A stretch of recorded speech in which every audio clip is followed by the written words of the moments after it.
ပြီးတော့မင်္ဂလာပါနော်ဒီနေ့လည်းပြန်ဆောင်ကြပြန်ပြီဒီနေ့လာရမယ့်သင်ခန်းစာကကနဲ့မရဲ့အကြောင်းကိုလေ့လာရမှာဖြစ်ပါတယ်ဆိုတော့ကနဲ့မအသုံးလေးကိုလေ့လာကြည့်ရအောင်စာမျက်နှာ126ကိုဖွင့်ရပါမယ်ရှင်ကကိုဘယ်နေရာမှာသုံးလဲဆိုတော့ပြုလုပ်တဲ့သူဖြစ်တဲ့သူရှိတဲ့ပြုခြင်းဖြစ်ခြင်းရှိခြင်းကိုဖော်ပြလိုတဲ့အခါမှာလည်းကကိုသုံးပါတယ်ကကတ္တအဖြစ်သုံးတာပေါ့ကဲမရောဘာဖြစ်သုံးတာတော့မကကြတော့ဒုက္ခရပြစကားလို့ဒီမှာဖော်ပြထားပါတယ်ပြုလို့သူကတ္တကိုဖော်ပြတယ်ကနဲ့အသုံးမနေပုံလေးကိုလေ့လာရမှာဖြစ်ပါတယ်ကဲစာကြောင်းလေးဖတ်ကြည့်ရအောင်ကျောင်းအုပ်ဆရာကြီးမှမိန့်ခွန်းပြောကြပါတော့ဒီမှာကအပေါ်မှာပြောထားတယ်မကိုဘာအတွက်သုံးထွက်ခွာရပြစကားအဖြစ်သုံးတာဖြစ်တဲ့အတွက်ကြောင့်မို့လို့ကျောင်းအုပ်ဆရာကြီးမှမိန့်ခွန်းပြောကြပါတော့ဆိုတဲ့စာကြောင်းမှာမသည်ထွက်ခွာရပြသဘောကိုရောက်သွားတဲ့အတွက်ကြောင့်သူကဒီနေရာကနေထွက်ခွာကျောင်းအုပ်ဆရာကြီးကဘယ်ကိုထွက်ခွာရမှာလဲဒီလိုမျိုးအဓိပ္ပာယ်လေးလွဲတော့ကနဲ့မကိုနေရာလွဲတဲ့အခါမှာဒီလိုတွေဖြစ်တတ်တယ်ဆိုတာလေးသိရပါလိမ့်မယ်ဆိုတော့ကျောင်းဆရာကြီးကဘာလုပ်မှာလဲမိန့်ခွန်းပြောမှာလေမိန့်ခွန်းပြောမှာဖြစ်တဲ့အတွက်သူကပြုလုပ်တဲ့သူပြုလုပ်တာကျောင်းဆရာကြီးပြုလုပ်တာဖြစ်တဲ့အတွက်မှအစားဘာကိုသုံးရမလဲဆိုတော့ကကိုသုံးပေမှလားတရားသုံးလေးရမှန်မှာဖြစ်ပါတယ်ပြုလုပ်သူကိုဖော်ပြတဲ့အတွက်ကကိုသုံးပေမှဒီစာကြောင်းကတရားအသုံးမှန်တဲ့စာကြောင်းလေးဖြစ်ပါမယ်အဲ့တော့ကြည့်ကြည့်ရအောင်မနေရာမှာကကိုအစားသွင်းလိုက်တော့စာကြောင်းလေးကဒီလိုလေးဖြစ်လာတယ်ကျောင်းအုပ်ဆရာကြီးကမိန့်ခွန်းပြောကြပါတော့ဟောကျောင်းဆရာကြီးကဘာလုပ်လဲမိန့်ခွန်းပြောတာမိန့်ခွန်းပြောတဲ့ပြုလုပ်တဲ့လုပ်ပြုလုပ်တဲ့ဟာလေးပေါ့ကျောင်းဆရာကြီးကမိန့်ခွန်းပြောတဲ့ပြုလုပ်သူနေရာမှာရောက်သွားတယ်ဒီလိုမျိုးလေးပါရှင်နောက်တစ်ခုလည်းထပ်ကြည့်ကြည့်အောင်နောက်တစ်ခုကကျတော့ပါမောက္ခမှာစုချီးမြတ်မှာတော့နီးလို့ဒီလိုလေးရေးထားဆိုတော့စုချီးမြတ်တဲ့သူကဘယ်သူလဲပါမောက္ခဖြစ်တယ်ဒါပေမဲ့သုံးထားတဲ့သုံးကဘာကိုသုံးထားလဲဆိုတော့မလို့ခေါ်တဲ့ထွက်ခွာရာပြစကားလုံးလေးကိုသုံးထားတယ်ဒီအခါမှာအဓိပ္ပာယ်ကြီးကလွဲနေတဲ့စာကြောင်းရဲ့အဓိပ္ပာယ်ကအဲ့မလွဲအောင်ဘာလုပ်ရမှာလဲမနေရာမှာပြုလုပ်တဲ့သူဖြစ်တဲ့ဟောဒီကလေးကိုသုံးလိုက်မယ်ဒီစာကြောင်းလေးကိုအစားထိုးပြီးပြန်ရေးကြည့်အောင်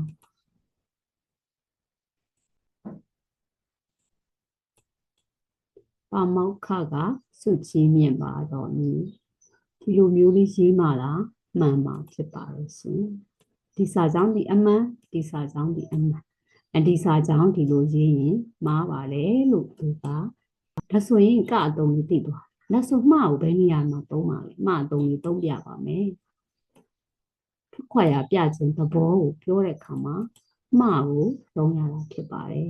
ကဲဘယ်လိုမျိုးသုံးပါလဲဒီမှာကြည့်ကြည့်အောင်ရန်ကုန်မှမန္တလေးသို့သွားမယ်ရန်ကုန်ကနေဘာလုပ်လာလဲထွက်လာတယ်ဘယ်ကိုတော့မန္တလေးကိုထွက်လာတယ်ဆိုပြီးတော့ပြောတယ်ဒါကြောင့်ရန်ကုန်မှမန္တလေးကိုသွားမယ်မှဆိုတာကဟောဒီထွက်ခွာရပြခြင်းသဘောလေးကိုစောင့်တယ်ဒါကြောင့်ဒီလိုမျိုးထွက်ခွာလာတဲ့နေရာမှာကကိုမသုံးမဲနဲ့မကိုသုံးတာပါကဲနောက်တစ်ခုကြည့်ကြည့်မယ်နော်နောက်တစ်ခုကပါပါလေဟောအိမ်မှထွက်လာသည်ကျောင်းမှပြန်လာသည်ဈေးမှပြန်ခဲ့သည်ဒီလိုမျိုးစသဖြင့်မှကိုသုံးရမှာဖြစ်ပါတယ်ကဲကနဲ့မောင်နေရာမှသုံးရင်သုံးတဲ့အခါမှာအဓိပ္ပာယ်ဆန့်ကျင်မှုဖြစ်သွားတတ်တယ်လို့သူကပြောတာဘယ်လိုမျိုးဆန့်ကျင်တာလဲကြည့်ကြည့်ရအောင်သမဝယ်မှာအသင်ကလူသုံးကုန်များကိုဝယ်ယူသွားသည်ဒီစာကြောင်းကကလေးတို့ရဲ့စာအုပ်ထဲမှာတာလကလေးတင်ထားတယ်ပထမစာကြောင်းကိုကြည့်ကြည့်အောင်သမဝါယမအသင်ကဆိုတာလေးတွေ့တဲ့အတွက်ကြောင့်မို့လို့သမဝါယမအသင်သည်ပြုလုပ်သူဖြစ်သွားတယ်သမဝါယမအသင်ကဘာလုပ်တာလဲလူသုံးကုန်တွေကိုဘာလုပ်လိုက်တာလဲဝယ်လိုက်တာပြုလုပ်တဲ့အကြောင်းဟုတ်ပြီနောက်ထပ်ကြည့်ကြည့်အောင်နောက်တစ်ကြောင်းကပါလဲ တမဝါယမအသင်းမှလူသုံးကုန်များကိုဝယ်သွားသည်ဒီမှာကျတော့မှလေးလာပါပြီမှဆိုတာကထွက်ခွာရပြသဘောကိုစောင့်တဲ့အတွက်ကြောင့်မို့လို့တမဝါယမအသင်းတွေကနေပြီးတော့တမဝါယမအသင်းကြီးစီကနေဘာကဝယ်သွားလဲဘာတွေဝယ်သွားလဲလူသုံးကုန်ကိုဝယ်သွားတယ်ဆိုတဲ့သဘောဒီနေရာမှာဝယ်တဲ့သူဒီတခြားတရားဖြစ်သွားတယ်အပေါ်ကစာကြောင်းမှာကျတော့ဝယ်တဲ့သူဒီတမဝါယမအသင်းကိုတာတမဝါယမအသင်းကသုံးကုန်ပစ္စည်းတွေဝယ်သူဒုတိယစာကြောင်းကကျတော့ဝယ်သူဒီတခြားလူတမဝါယမအသင်းကနေပြီးတော့လူသုံးကုန်ကိုဝယ်သွားတယ်ဒါကြောင့်ဒီမှာကြည့်လိုက်ရင်ကလေးနဲ့ဟောဒီကလေးနဲ့ဟောဒီမှာလေးနေရာမှာသုံးပြီဆိုတာနဲ့အဓိပ္ပာယ်ကစံကျင်ဘတ်လို့ဖြစ်သွားတာကိုတွေ့ရမှာဖြစ်ပါတယ်ဒါကမှနဲ့ကရဲ့အသုံးကွာခြားမှုလေးအကြောင်းပါရှင်တော့ကဘာလဲရှိတာတွေဖြစ်တာတွေပြုတာတွေရှေ့မှာလည်းပြောခဲ့တယ်နော်ကရှိတာဖြစ်တာပြုတာကိုပြောချင်ရင်ကိုသုံးပြုလို့ရတယ်ခဲဒီမှာကြည့်ရှိတာကိုပြောတယ်သူကအိုးပိုင်အိမ်ပိုင်ရှိတယ်ဟောဒီမှာကလေးသုံးလိုက်ပါတယ်ကလေးသုံးလိုက်ပါတယ်ရှင်သူကအိုးပိုင်အိမ်ပိုင်ရှိတယ်ကလေးသုံးထားရှိတာကိုပြနောက်ထပ်တစ်ချက်ကြည့်ကြအောင်နောက်ထပ်တစ်ချက်ကဘာပါလဲမောင်မောင်ကဆရာဝန်တယောက်ပေါ့စကားလေးပြောတာเนาะဒါကပြောစကားအရေးမဟုတ်မောင်မောင်ကဘာလဲဆရာဝန်ဆိုတာကဒီမှာရှိဖြစ်ပြုဘာဟာဖြစ်မလဲဆိုတော့ကြည့်ကြအောင်ဟုတ်တယ်ဖြစ်ချင်းကိုပြတာပါရှင်ကဲဖြစ်ချင်းကိုပြကဲနောက်တစ်ခုကြည့်အောင်နောက်တစ်ကြောင်းကသူကရှေးဟောင်းစာအုပ်တွေကိုရောင်းတယ်ဒါကသူဘာလုပ်တာပြုလုပ်တာကိုပြောချင်ဟောဒီမှာကလေးသုံးတယ်ရှေးဟောင်းစာအုပ်တွေကိုရောင်းတယ်သူပြုလုပ်တာကိုပြောချင်တဲ့အတွက်ကြောင့်မလို့ကြည်ဒါကပြုခြင်းကိုပြတဲ့နေရာတော့ကကိုသုံးပါလေပြုခြင်းကိုပြဆိုတော့ကရှိခြင်းကိုလည်းဖော်ပြလို့ရင်သုံးတယ်ဖြစ်ခြင်းကိုလည်းဖော်ပြလို့ရင်သုံးတယ်ပြုခြင်းကိုဖော်ပြလို့ရင်လည်းသုံးလို့ရပါတယ်ကနောက်တစ်ခုကြည့်အောင်ဒါလေးကြည့်မယ်နော်ဈေးကလာသည်အရေးကြည့်ဈေးမှလာသည်အရေး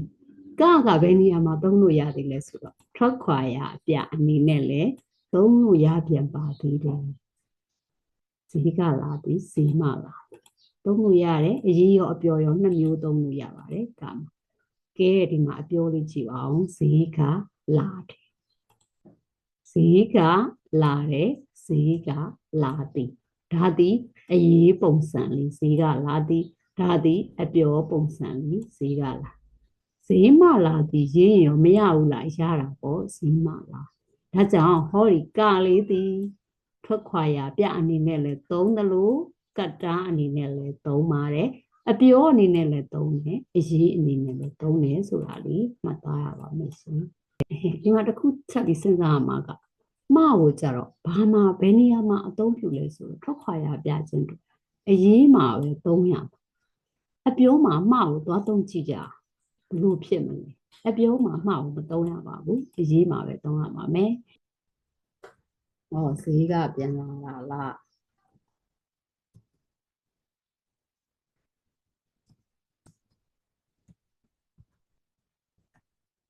ကဲဒီစာကြောင်းကိုကြည့်မယ်နော်ရန်ကုန်ကပြန်လာတယ်ရန်ကုန်မှာပြန်လာတယ်ကြည့်အောင်ဒီစာကြောင်းနှစ်ကြောင်းအဲ့တော့ဒီမြင်နေရတဲ့စာကြောင်းနှစ်ကြောင်းဈေးကပြန်လာတာလားဆိုတာဒီကြည့်လိုက်ရင်သူကအပျော်ပုံစံအရေးစကားမဟုတ်ဘူးအပျော်စကားဒီမှာလည်းကြည့်ဈေးမှပြန်လာတာလားဒီစာကြောင်းနှစ်ကြောင်းမှာဘယ်စာကြောင်းကမြန်စီလျော်မှုရှိပြီးတော့ပြောလို့ဆိုလို့အစင်ချောလဲစဉ်းစားလိုက်တော့ပထမဈေးကပြန်လာတာလားဆိုတာလေးအစင်ချောတယ်အပြင်ကပြန်လာတယ်ကျောင်းကပြန်လာတယ်တကယ်ချင်းအိမ်ကပြန်လာတယ်ဒီလိုမျိုးဆိုဘယ်သူမှတကယ်ချင်းအိမ်မှပြန်လာတာလားလို့မမေးဘူးငယ်ချင်းအိမ်ကပြန်လာတာလားဈေးမှပြန်လာတာလားလို့ဘယ်သူမှမမေးဘူးဈေးကပြန်လာတာလားဒီလိုမေးတာထ ထိုနည်း၎င်းမယ်ရန်ကုန်မှပြန်လာတယ်လို့ဘယ်သူမှမပြောဘူးရန်ကုန်ကပြန်လာတာဒီလိုပြောတာအဲ့တော့ကအပြောအတွက်ဆိုရင်ထွက်ခွာရပြအနေနဲ့လည်းသုံးလို့ရတယ်အရေးအတွက်ရောသုံးလို့မရဘူးလားရတာပဲအရေးအတွက်လည်းသုံးလို့ရတယ်ဆိုတော့မှကကြတော့ဘာအတွက်ပဲသုံးပါလဲထွက်ခွာရပြအနေနဲ့သုံးပါမယ်မှကထွက်ခွာရပြအနေနဲ့သုံးမယ်သို့တော်လည်းသူ့ကိုအရေးမှသာသုံးပါမယ်ထွက်ခွာရပြအရေးမှသုံးရမှာဖြစ်ပါတယ်ဒါကနဲ့မှရဲ့အကြောင်းလေးပါရှင်အဲ့တော့ဒီစိတ်ဉာဏ်လေးကြည့်ကြအောင်အောက်ပါဝါကျများထဲမှာအသုံးမှန်ကိုရွေးပါဆိုပြီးတော့ဝါကျလေးဒီချက်၃ချောင်းပေးထား။ကလေးတို့ရွေးကြည့်ပါဦးမှန်ကန်တဲ့ဝါကျလေးကိုဒီမှာရွေးကြည့်ကြည့်ဘယ်ဝါကျကမှန်ပါလဲ။မမကကျွန်တော်ကိုစာကူလုပ်ပေးတယ်။ဆရာကြီးမှအင်စာလုပ်ခဲ့ရင်မှကြားလိုက်ပြီ။မိမိမှကျွန်တော်ကိုမုံဖို့ပေးလိုက်တယ်။ဒီ၃ချောင်းမှာဘယ်စာချောင်းကအသုံးမှန်တဲ့စာချောင်းလဲဆိုတာရွေးပေးရမှာဖြည့်ပေးရမှာဖြစ်ပါတယ်။ဒါကတရားသုံးလုံးမှန်ကန်ခြင်းမှာမှားသုံးတတ်တဲ့အတွဲလေးတွေကနဲ့မှာအသုံးကိုပြောပြပေးသွားတာဖြစ်ပါလိမ့်ရှင်။နောက်တစ်ပတ်မှာပြန်ဆောင်ကြရအောင်။ကျေးဇူးတင်ပါတယ် Don't forget to subscribe.